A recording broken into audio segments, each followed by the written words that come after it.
बिस्मिल्लाहिर्रहमानिर्रहीम। अस्सलाम वालेकुम नाज़रीन इकराम, आज हम आपसे पाकिस्तान टेलीविज़न की मशहूर अदाकारा और थिएटर की डायरेक्टर यास्मीन इस्माइल के बारे में आपको बताएंगे। यास्मीन इस्माइल साहिबा 28 मार्च 1950 को रावलपिंडी में पैदा हुई। आप पाकिस्तान टेलीविज़न और थिएटर से ताल्लुक़ रखने वाली मशहूर अदाकारा और हदायतकारा हैं। आपके वालिद एक फ़ौज में कर्नल थे, जिनके कई बार मुंतकली होने की वजह से आपने कई स्कूलों में तालीम हासिल की। आपने ग्रेजुएशन होम इकनॉमिक्स कॉलेज से हासिल की। 1971 में अपने वालिद की वफ़ात के बाद यास्मीन इस्माइल साहिबा ने कराची में रहाइश इख्तियार कर ली। आपकी शादी 1974 में तारक इस्माइल से हुई।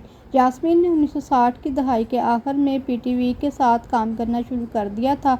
1980 में आप ग्रिप थिएटर कराची की हेड बन गईं। आपने तकरीबन 24 थिएटर ड्रामों की हिदायत दी, जिनमें से ज़्यादातर को इमरान असलम ने लिखा था। आपके काम को लोगों ने काफ़ी सराहा।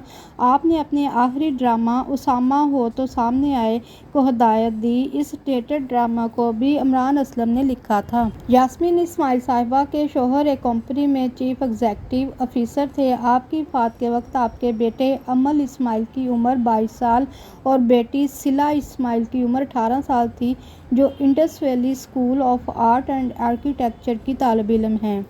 आपने टेलीविज़न पर जो काम किया, उनमें सबसे ज़्यादा काबिल ज़िक्र तन्हाइयाँ 1985 में पीटीवी पर ऑन एयर हुआ, जिसने शोहरत हासिल की।